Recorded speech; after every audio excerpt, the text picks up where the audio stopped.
Heyo everyone, time to look at the new T5 Cavalry, the promoted Fire Lancer unit, the Liao's Rangers.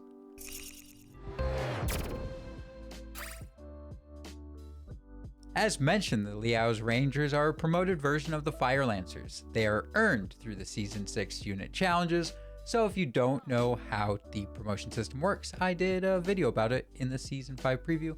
There's a card for it. Liao's Rangers are a 5-star cavalry unit with a leadership of 315 during Season 6. They sport the same type of weapon as the Fire Lancers, but they have some very interesting changes. First, let's look at what you get while unlocking them. Each stage of the unit challenge will net you 20 unit medals, but the item for completing them is different. Stage 1 will unlock the Fire Lancers for those that do not have them. If you do have them, you get 28 unit kits, 50 unit medals, and a +1 to your barrack size. For Stage 2, you will get another 100 unit medals. Stage 3 will get you the Liao Rangers Weapon Doctrine. This increases bludgeon damage by 5%. We will get into bludgeon later, but I will personally be running this until I get something better. Stage 4 unlocks the promotion, allowing you to promote your Fire Lancers to Liao's Rangers. Stage 5 is another 100 unit medals for completion, and Stage 6 is the Liao Rangers Melee Doctrine. This reduces bludgeon's cooldown by 3 seconds. It is by default at 25 seconds, so that will make it 22. Though if you stack it with some Veterancy, you can get it as low as 18. I will for sure give this doctrine a test during the season, but I am wary if it will stay. We'll have to see once we get more information on epic doctrines during next month. The traits that they sport are Fire Lance, just meaning they sport the Fire Lance weapon. Ranged resistance, stating they have resistance to archer and musket fire. Resist flame, they have reduced damage from thermal weapons. Fire resistant, their armor is less vulnerable to thermal weapons and combustion. Winter warriors, they have -10 to their leadership during Season 6. You can form up in a dispersed formation for reducing area of attack impact, or the hawk formation for spreading out for firing. They also have the wedge formation for charge impact.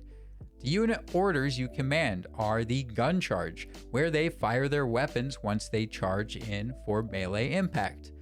The bludgeon command has them fire their weapons at point blank range and follow up with bludgeoning the enemy with their weapon. If you go the top line, you will get blast, which allows you to tell them to attack a location and they do a volley fire at that point. The bottom line Veterancy gives them the command Devastation, which is a buffed bludgeon. The Rangers approach the target, fire once, and then engage in melee. The melee attacks have a block break and knockdown effect to them. There are 2 Veterancy lines available. Before you level into them, the stats are as you see on the screen now. But as you level, you start with the obligatory 3% health increase. Your max level is 30, so you will have leftover points no matter which tree you go with, but if you proceed in the top line and max out, you net a 9% increased piercing damage, 6% health increase, 6% increased blunt damage, 6% increased slashing defense, 30% increased piercing armor penetration, 15% increased blunt armor penetration. It unlocks the blast command, and a 5-second cooldown reduction to blast. These effects and finishing your leveling on the bottom line will net you the stats that you see on the screen now. If you do the same leveling through the bottom line, it will net a 12% increase to bludgeon's damage, 9% increased piercing defense, 4-second cooldown reduction to bludgeon, 5% reduction to range damage taken, 6% health increase, and unlocks the Devastation, ending with a 10% increase to all defenses. Finishing out levels in the top line after maxing the bottom will net the stats that are now on screen. Both lines seem to give some great impacts. The top line will be better for those that like to macro their cavalry for flanking. You can use the blast command or charge in and retreat after they fire to harass the enemies.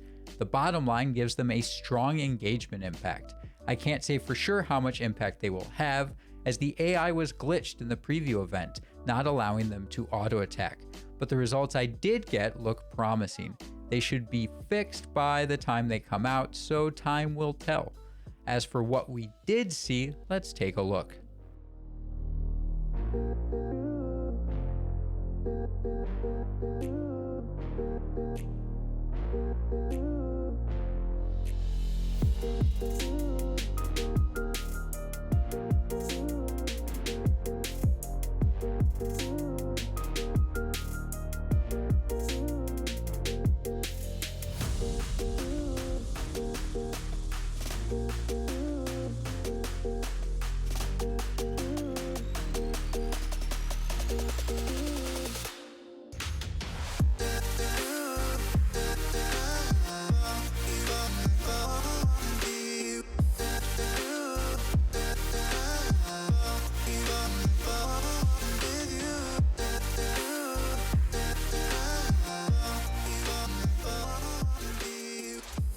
With the little testing I could get, Liao's Rangers seemed to be rather tanky. They took charges from Hussars and Keshigs. The Fort of Brachio still devastate them, but the new Landsknechts couldn't kill them in time before I triggered the devastation that melted them. The AI made testing overall damage difficult, but one thing is sure, and that is that the devastation and bludgeoning do strong damage. Against the Landsknechts, I saw devastation do hits for over 4,000, so I can't wait to get my hands on these in Season 6 with a fixed AI. I hope this gave you a bit of insight into the Liao's Rangers. Feel free to let me know of your experience with this unit as it drops in Season 6 in the Discord or a stream over on my Twitch channel. Thank you everyone for the support, and until next time, I'll see you on the battlefield.